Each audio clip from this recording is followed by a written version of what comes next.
नमस्कार मित्रांनो, मी डॉक्टर अमित काशीद, अष्टांग आयुर्वेद हॉस्पिटल या आमच्या यूट्यूब चॅनलमध्ये आयुर्वेदीय जलविज्ञान या सिरीजच्या 10व्या पार्टमध्ये तुम्हा सर्वांचं सहर्ष स्वागत आहे. मागील व्हिडिओमध्ये आपण पाहिलं की उष्णपान म्हणजे नक्की काय. आयुर्वेदीय ग्रंथामध्ये आचार्यांनी केलेले उष्णपान संदर्भातील वर्णन, उष्णपानाचं प्रमाण, उष्णपानाची वेळ व कोणत्या भांड्यामध्ये उष्णपान करावे, तसेच उष्णपाना मागील काही गैरसमज व त्यामागचे खरे तत्वज्ञान, खरे विज्ञान या संदर्भात आपण चर्चा केली. या भागात आपण पाहणार आहोत उष्णपान केल्यामुळे प्रत्यक्षात दूर होणारे आजार व उष्णपान कोणी करू नये, कोणी ते टाळावं या संदर्भात. आचार्य म्हणतात, अनुदिनम तु अनुदिते रवी मंडले पिबती तोयम अनुजिंत मूत्रविट अनिल पित्त कफनला दोष रुच्छता समा रमते तरुनिशतम. थोडक्यात सांगायचं झालं तर सूर्य उगवण्याची वेळ जवळ आलेली असते, परंतु त्याचं बिंब अजून क्षितिजावरती दिसलेलं नसतं. हीच वेळ म्हणजे उष्णक काळाची वेळ म्हणून आचार्यांनी सांगितलेली आहे. म्हणजेच रात्र संपत आलेली आहे आणि आता दिवस उजडणारच आहे अशी वेळ. तर ही वेळ उष्णक काळाची वेळ आहे आणि उष्णक काळी पाणी पिलं तर त्याला उष्णपान असं म्हणतात. जो व्यक्ती सूर्योदयापूर्वी उठून मलमूत्र त्याग करण्यापूर्वीच अशा प्रकारे उष्णपान करतो, त्याच्या शरीरामधील वात, पित्त, कफ हे सर्व दोष आणि अग्नी संतुलित राहतो. असा मनुष्य दीर्घायुष्य, उत्तम शारीरिक शक्ती, वीर्यबळ, उत्साह आणि तरुणतेने भरलेले आयुष्य उपभोगतो. त्याचं मन, शरीर आणि दाम्पत्य जीवन संतुलित व सामर्थ्यवान राहतात. मदनपाळ निघंटू या ग्रंथामध्ये उष्णपानाचा उल्लेख विविध विकारांसाठी उपचार म्हणून केला आहे. त्यात विशेषतः वली म्हणजे त्वचेवरील सुरकुत्या असतील, पालित्य म्हणजे अकाली केस गळणे, पिकणे, स्वरभेद म्हणजे आवाज बसणे, श्वसनाच्या संदर्भातील तक्रारी, सर्दीच्या संदर्भातील तक्रारी, कफाच्या, नाकाच्या संदर्भातील तक्रारी यांसाठी विशेष उपयुक्त असल्याचे सांगितले आहे. याशिवाय असे जे काही आजार आहे ज्यामध्ये उष्णपानाने खूपच चांगल्या पद्धतीने फायदा होतो, असे विकार कुठले आहेत बरं? तर सगळ्यात महत्वाचं म्हणजे अर्श. अर्श म्हणजे मूळव्याध. मूळव्याध झाल्यास म्हणजे गुदप्रदेशी वेदना होणे, त्या भागात सूज येणे, रक्तस्राव होणे किंवा त्या ठिकाणी मांस बाहेर येणे अशी लक्षणं जर दिसत असतील तर उष्णपानानं त्यावर निश्चित लाभ होतो. या मागचं कारण असं की उष्णपान केल्याने शरीरातील अग्निसंस्था सक्रिय होते आणि मलशुद्धीचा मार्ग सहजतेने चालू राहतो. त्यामुळे मलसंचय होत नाही, मलावष्टंभ दूर होतो आणि त्यामुळे मलोत्सर्ग नियमितपणे व वेदना विरहित होऊ लागतो. या प्रक्रियेमुळे जी आपली पचनशक्ती आहे, जी पचन संस्था आहे हिची ताकद वाढते, अन्नाचं पचन चांगलं होतं आणि परिणामी म्हणून मूळव्याधाचा त्रास हळूहळू कमी व्हायला सुरुवात होते. तसेच सूज आहे, ज्याला आपण संस्कृतमध्ये आयुर्वेदामध्ये शोथ म्हणतो. उष्णपानाने मलशुद्धीला चालना मिळते आणि त्यामुळे अग्निसंस्था ही सक्रिय होते. जेव्हा शरीरातील स्रोतस म्हणजे सूक्ष्म नलिका स्रोतसांचं शोधन होतं, स्रोतस शुद्ध होतात, तेव्हा अग्नीचं वर्धन होतं आणि शरीरातील विविध स्रोतसांमधील जो अवरोध असतो तो दूर होतो. यामुळे शरीरात जमा झालेला आमरूपी शोथ म्हणजे जी सूज आहे ती नाहीशी होते. उदाहरणार्थ संधिवातामध्ये म्हणजे गुडघ्यांना आलेली सूज असेल, हाताच्या बोटांना किंवा घोट्याला आलेली सूज असेल, अशा प्रकारच्या सुजेमध्ये उष्णपानाने उत्कृष्ट परिणाम दिसून येतो.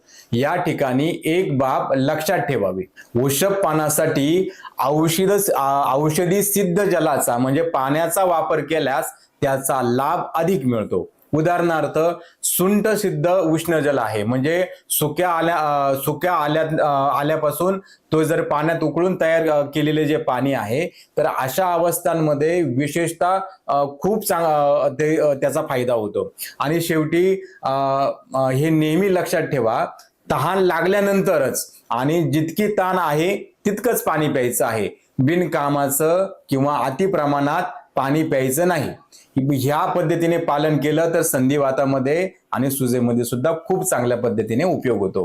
ग्रहणीचा त्रास होत असेल, यामध्ये पचन व्यवस्थित होत नाही, मल भसरट होतो, म्हणजे अर्धवट पचलेला तयार होत असतो, पोटात अल्प वेदना असतात, म्हणजे थोडंसं दुखत असतं किंवा खाल्लेलं अन्न शरीराला नीट लागू पडत नसतं. अशा अवस्थेमध्ये उष्णप पानाने अत्यंत फायदेशीर ठरू शकतं. कारण उष्णप पानामुळे शरीरात अग्निवृद्धी म्हणजे पचन शक्तीची ताकद वाढते, तसंच मलशुद्धी, आतड्यांचं शुद्धीकरण सुद्धा होते. या दोन्ही क्रिया एकत्र होऊन ग्रहणी दोषामुळे निर्माण झालेलं अजीर्ण आणि आमदोष कमी करतात आणि पचन संस्था पुन्हा आपल्या नैसर्गिक स्वरूपामध्ये कार्यक्षम होते. तसेच ज्वर असेल, म्हणजे ज्वर म्हणजे तापाच्या अवस्थेत उष्णप पानासाठी गरम पाणी किंवा औषधी सिद्ध पाणी अत्यंत पथ्यकारक मानलं गेलं आहे. हे पाणी शरीरात नेमकं काय काम करतं, तर ते आमपचनाचं कार्य तर करतच, म्हणजे शरीरामध्ये साचलेला अपच म्हणजे जो न पचलेला अन्न आहे त्याचं पचन करून त्याला बाहेर टाकण्यासाठी सुद्धा मदत करतं. तापामध्ये शरीरामधील स्वेद व स्रोतस म्हणजेच घाम येणारी जी नैसर्गिक यंत्रणा असते बहुधा ही बंद झालेली असते. त्यामुळे ताप असताना घाम येत नाही, शरीर गरम होतं, जड होतं. अशा स्थितीत गरम किंवा कोमट पाणी पिल्याने ही घाम येण्याची यंत्रणा पुन्हा सक्रिय होते, शरीरातील उष्णतेचं संतुलन पुन्हा निर्माण होतो आणि तापाची तीव्रता कमी होण्यास मदत होते. कसकस येणं, अंग दुखणं, भूक न लागणं, पोट साफ न होणं आणि ताप येणार असं वाटणं, अशा लक्षणांच्या प्रारंभिक अवस्थेत जर गरम किंवा कोमट पाणी प्यायलं तर ताप येण्याची शक्यता टाळता येते. यावेळी उष्णक काळात पाणी किंवा औषधी सिद्ध पाणी दोघींचे एकत्रित फायदे शरीराला मिळतात. आणि पुन्हा एक महत्वाची गोष्ट, तहान लागल्यावरतीच पाणी प्यायचंय तापामध्ये सुद्धा, आणि जितकी तहान आहे तितकंच पाणी प्यायचंय. बिनकामाचं किंवा अति प्रमाणात पाणी पिण्याचं टाळायचंय, जरी औषधी सिद्ध पित असलो तरी. आणि याबरोबर जर तुम्ही उपवास किंवा लंघन करत असाल तर खूप चांगल्या पद्धतीने तापाला त्याचे फायदे मिळतात. जर तुमची रोग प्रतिकार क्षमता कमी असेल, वारंवार तुम्हाला सर्दी होते, ताप येतोय, अंगदुखी किंवा इतर आजारांनी तुम्ही त्रस्त राहत असाल तर हे लक्षात घ्या, शरीरात साचलेले टॉक्सिन्स म्हणजे जे दूषित द्रव्य आहे हेच त्यामागचे मूळ कारण असू शकतं. अशा परिस्थितीत उष्णप पान अत्यंत फायदेशीर ठरतं. कारण उष्णप पानामुळे अग्निसंस्था बळकट होते, मल शरीराबाहेर टाकला जातो आणि त्यासोबतच शरीरात साचलेले टॉक्सिन्सही बाहेर पडतात. जेव्हा शरीर शुद्ध होतं, पाचक अग्नी सक्रिय होतो, तेव्हा रोग प्रतिकार शक्ती नैसर्गिकरित्या वाढते. परिणामी शरीर आजारांपासून स्वतःचं रक्षण करण्यास समर्थ होतं. जर तुम्हाला पोटाच्या विकारांचा किंवा बद्धकोष्ठतेचा म्हणजे मलावरोधाचा त्रास होत असेल तर अशा अवस्थेमध्ये उष्णप पान अत्यंत फायदेशीर ठरतं. रक्तपित्ताच्या संदर्भातील तक्रारी आहेत. रक्तपित्त म्हणजे विशेषतः ऊर्ध्वक रक्तपित्त, ज्याच्यामध्ये नाक, तोंड किंवा उलटीतून रक्तस्राव येतो. अशा अवस्थेत उष्णप पानासाठी शीत जलाचा, थंड पाण्याचा उपयोग केल्यास उत्कृष्ट परिणाम दिसून येतात. तसंच जर तुम्हाला पित्त दोषांच्या संबंधित जर त्रास होत असतील, जसं की जळजळ आहे, आम्लपित्त आहे, ताप आहे किंवा शरीरातील उष्णता वाढलेली असेल तर उष्णप पान मला वाटते पित्ताचा निचरा करण्यास मदत करतं.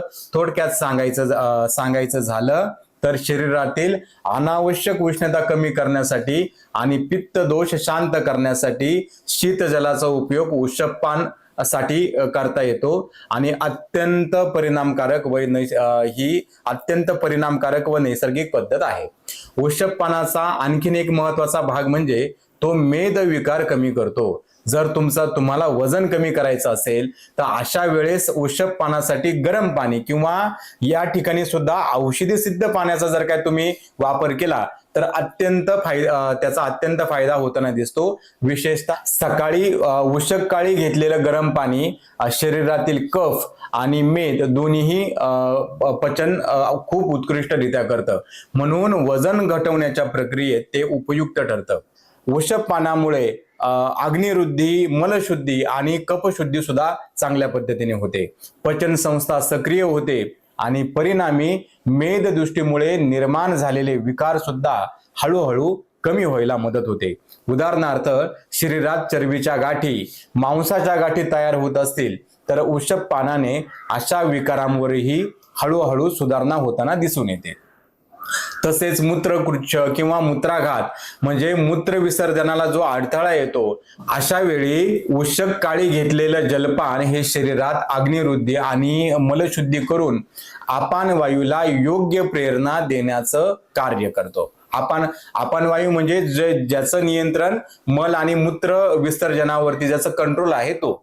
विशेषतः उष्ण पाण्याचं जर सेवन केल्याने, गरम पाणी पिल्याने ते बस्ती शोधक म्हणजे मूत्राशय व मलाशय शुद्ध करणारे गुण त्याच्यामध्ये गुण राहतात आणि त्यामुळे मूत्र विसर्जन सुरळीत होण्यासाठी मदत होते. म्हणूनच अल्प प्रमाणामध्ये उष्ण पाण्याचं सेवन मूत्रावरोध, मूत्राचा त्रास, मूत्र साचल्यासारखी जी लक्षणं असतील तर त्यात नैसर्गिक सौम्य उपचार म्हणून अत्यंत उपयुक्त ठरतं.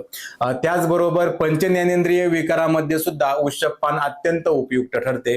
वारंवार कानाच्या संदर्भातील तक्रारी असेल, घशाच्या संदर्भातील डोकेदुखी अशा विकारांमध्ये सुद्धा वृषःकाळी पिलेलं पाणी याच्यामुळे शरीरावरती लक्षणीय परिणाम दाखवतं. विशेषतः डोळ्यांच्या संदर्भातील जे विकार असतील, दृष्टी सुधारण्यासाठी किंवा नेत्रशक्ती वाढवण्यासाठी वृषभपान अत्यंत फायदेशीर आहे. कारण या पद्धतीने पंचज्ञानेंद्रियाचं योग्य तर्पण म्हणजे पोषण होतं, अपान वायू आणि मलमूत्र शुद्धी होते, स्त्रोतशोधन म्हणजे शरीरातील नाड्या आणि वाहिन्यांचं शुद्धीकरण होतं आणि परिणामी अग्निसंस्थेला बळ प्राप्त होतं. आणि जेव्हा अग्नी बळकट होतो तेव्हा शरीरातील सर्व ज्ञानेंद्रिय जसे नेत्र, नाक, कान, जीभ, त्वचा यांची कार्यक्षमता व संवेदनशीलता आपोआपच वाढते. थोडक्यात सांगायचं झालं तर वृषभपान केवळ पचनासाठी नाही बरं का, तर शरीरातील पंचज्ञानेंद्रियांना ताजेतवाने करण्यासाठी उपयुक्त आहे. यामुळे मूलोत्सर्ग व्यवस्थित होतो, वात, पित्त, कफ या तिन्ही दोषांचं संतुलन राखलं जातं आणि त्यामुळे शरीरातील कोणत्याही दोषजन्य विकारांवर नियंत्रण मिळवणं शक्य होतं. आता हे झाले फायदे. आता वृषभपान कोणी करू नये, अशा कुठलीही माणसं आहेत की ज्यांनी वृषभपान जाणीवपूर्वक टाळावं? आयुर्वेदामध्ये या संदर्भात सुद्धा पूर्ण वर्णन आहे. वृषभपान करण्यास अयोग्य व्यक्ती म्हणजे सर्वांना वृषभपान उपयुक्त ठरेल असं थोडीच आहे. काही विशिष्ट अवस्थांमध्ये आणि विकारांमध्ये वृषभपान टाळणं हे आवश्यक असतं. अशा कुठल्या अवस्था आहेत तर पंचकर्माच्या जी स्नेहपान प्रक्रियेमध्ये शरीरामध्ये आधीच स्नेह म्हणजे तूप असेल किंवा तेल आहे याचं पान केलेलं आहे आणि त्यामुळं अतिरिक्त द्रव सेवन यांच्यामध्ये टाळलं जातं. तसेच ज्यांच्या शरीरावरती अपघातामुळे जखमा निर्माण झालेल्या आहे, जखम भरून येईपर्यंत वृषभपान करणं टाळावं, नाहीतर त्या चिघळतात आणि त्याच्यातून त्या जखमेतून पाणी यायला सुरुवात होतं. तसेच पंचकर्म उपचार ज्या रुग्णांवरती सुरू आहेत तर यांनी सुद्धा काही प्रमाणात टाळावं. पंचकर्माच्या काळात पाणी सेवनाचे प्रमाण हे चिकित्सकांच्या मार्गदर्शनानुसारच ठेवणं हे योग्य ठरतं. तसेच काही अवस्था आहे जसं उचका येणं, त्याला आयुर्वेदामध्ये हिक्का असं म्हणतात, याच्यामध्ये पाणी पिल्याने त्रास कदाचित वाढू शकतो. म्हणून अशा वेळी उचक्यांमध्ये सुद्धा वृषभपान जाणीवपूर्वक टाळावं. तसेच काही अवस्था आहेत, जसं ज्यांचं पोट फुगतंय, जेवल्यावरती पोट फुगतंय, त्याला आपण उदावर्त म्हणतो, अपचन आहे, मंदाग्नी असतो, अशा स्थितीमध्ये सुद्धा उष्णपान केल्यास पचन अधिक जास्त प्रमाणामध्ये मंदावू शकतं. उदररोगी आहेत, ज्यांच्या पोटामध्ये पाणी साचलेलं आहे, मग यकृत असेल, किडनी विकारामुळे असेल किंवा इतर कुठल्या कारणात दारूंमुळे असेल, तर याची कारणं जरी वेगवेगळी असतील, म्हणजे यकृत विकार, किडनी विकारामुळे विशेषतः पोटात जडत्व आणि वात आणि आमसंचिती आणि जलसंचिती ज्यांच्या पोटामध्ये झालेली आहे, यांनी सुद्धा विशेष करून उष्णपान टाळावं. ज्यांची झोप व्यवस्थित रात्री झालेली नाही आणि अन्न रात्रीचं पचलेलं नाही, अशा व्यक्तींनी उष्णपान न करता पहिल्यांदा पचन पूर्ण होऊन द्यावं आणि त्यानंतरच पाणी वगैरे थोडंसं पिऊ शकता. कधी कधी शरीरात जडत्व, सुस्ती किंवा तहान नसल्यास पाणी पिणं आयुर्वेदानुसार याला वेगोदिरण म्हटलेलं आहे. त्यामुळे अशा अवस्थेमध्ये सुद्धा उष्णपान टाळावं.